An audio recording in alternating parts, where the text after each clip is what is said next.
বাহরাইনের প্রবাসী ID card থাকছে অপরিবর্তিত। সৌদিতে গণবহিষ্কার কার্যক্রম জোরদার। কুয়েতে প্রবাসীর গাড়ি চুরি, অভিযোগ এক কুয়েতির বিরুদ্ধে। আর আমিরাতে স্কুলে শিক্ষার্থীদের ওষুধ আনায় নিষেধাজ্ঞা। এসব খবর নিয়ে আজকের মধ্যপ্রাচ্যের নিউজ আপডেট। সাথে আছে আমি পৃথ্বী বিশ্বাস। চলে যাচ্ছি পুরো খবরে। শুরুতে বাহরাইনের খবর। বাহরাইনের প্রবাসীদের দেয়া আইডি কার্ডের মেয়াদের বিষয়ে কোনো পরিবর্তন আসছে না। ফলে আইডি কার্ডের মেয়াদের বিষয়ে বিদ্যমান নিয়মই বহাল থাকছে। সম্প্রতি বাহরাইনের সংসদে বিদেশি নাগরিকদের আইডি কার্ডের বৈধতা বিষয়ে বিল নিয়ে বিতর্ক তৈরি হয়। এই বিল কার্যকর হলে বিদেশি শ্রমিকদের আইডি কার্ডের বৈধতা শুধুমাত্র তাদের বসবাসের মেয়াদ পর্যন্ত সীমাবদ্ধ করা যেত, অর্থাৎ বসবাসের মেয়াদ শেষ হলেই কার্ডের আর কোনো বৈধতা থাকতো না। গেল মঙ্গলবার এই প্রস্তাব সংসদে আলোচনার জন্য উঠেছিল। বিলের সমর্থকরা দাবি করেন এটি ভিসার মেয়াদ শেষে বাহরাইনে বিদেশি কর্মীদের অতিরিক্ত সময় বসবাস বন্ধ করতে সাহায্য করবে। অন্যদিকে সরকার বলছে বর্তমানে একই নিয়ম চলমান আছে এবং নতুন সংশোধন সম্পূর্ণ অপ্রয়োজনীয়, যা বরং জটিলতা তৈরি করবে। কেননা দেশটিতে বিভিন্ন ধরনের আবাসিক পারমিটের মেয়াদও ভিন্ন। বাহরাইনের স্বরাষ্ট্র মন্ত্রণালয় মারফত জানা যায়, বাহরাইন ছাড়ার 30 দিন পর আইডি কার্ড স্বয়ংক্রিয়ভাবে নিষ্ক্রিয় হয়ে যায়। অন্যদিকে বাহরাইনের আইন কমিশন এবং পার্লামেন্ট কমিটি এই ব্যাপারে একমত যে আইডি কার্ডের কোনো সংস্কারের আপাতত প্রয়োজন নেই।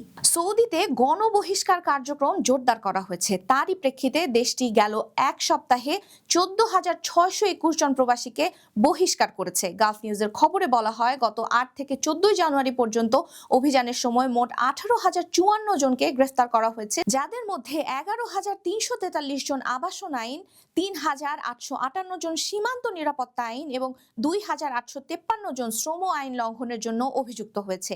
এছাড়া 19,835 জনকে তাদের রাষ্ট্রীয় দূতাবাসে পাঠানো হয়েছে ভিসা সংক্রান্ত কাগজপত্র সংগ্রহের জন্য। অভিযুক্তদের 40% ইয়েমেনি এবং 59% ইথিওপিয়ান নাগরিক। তবে বাকি 1% কোন দেশের নাগরিক সে ব্যাপারে কোনো কিছু জানা যায়নি। স্বরাষ্ট্র মন্ত্রণালয় সতর্ক করেছে, সময়ের অতিরিক্ত দেশে অবস্থান করলে বা পরিবহন ও আশ্রয় দেওয়ার মতো সহায়তার জন্য 15 বছর পর্যন্ত কারাদণ্ড, 1 মিলিয়ন সৌদি রিয়াল পর্যন্ত জরিমানা, অপরাধে ব্যবহৃত পরিবহন বা সম্পত্তি বাজেয়াপ্তের মতো দণ্ড দেওয়া হতে পারে। কুয়েতের সালমিয়া পুলিশ দেশটিতে বসবাস করা এক এশিয়ানের গাড়ি চুরি মামলার সফল সমাধান করেছে। পুলিশের তদন্ত রিপোর্টে জানা গেছে, সেই এশিয়ান প্রবাসী ব্যাংক থেকে চেক ভাঙানোর পর গ্যারাজে গাড়ির চাকা ঠিক করতে গিয়েছিলেন। তিনি গাড়িটি চালু রেখে বিল পরিশোধ করছিলেন। সেই সময় অভিযুক্ত ব্যক্তি গাড়ি ও গাড়িতে থাকা টাকা চুরি করে পালিয়ে যায়। মামলাটি সালমিয়া পুলিশের কাছে রিপোর্ট করা হলে সালমিয়ার ক্রিমিনাল সিকিউরিটি সেক্টর তৎক্ষণাৎ তদন্ত শুরু করে। গ্যারাজের কন্ট্রোল রুমের সিসিটিভি ফুটেজ এবং বায়োমেট্রিক ফিঙ্গারপ্রিন্ট প্রযুক্তির সাহায্যে সন্দেহভাজনকে শনাক্ত করা হয়। অভিযুক্ত একজন কুয়েতি নাগরিক ও সরকারি কর্মচারী।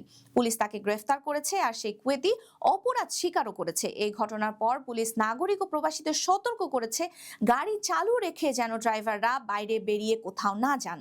সংযুক্ত আরব আমিরাতে সরকারি ও বেসরকারি স্কুলগুলোতে ছাত্রছাত্রীদের ক্লাসে ওষুধ নিয়ে আসার বিষয়ে সতর্কতা জারি করা হয়েছে। গালফ নিউজের খবরে বলা হয়েছে, ছাত্রছাত্রীরা প্রায়শই স্কুলে ভুল ডোজের ওষুধ নিয়ে আসে, এমনকি তা বন্ধুদের সাথে শেয়ারও করে, যা মারাত্মকভাবে ঝুঁকিপূর্ণ।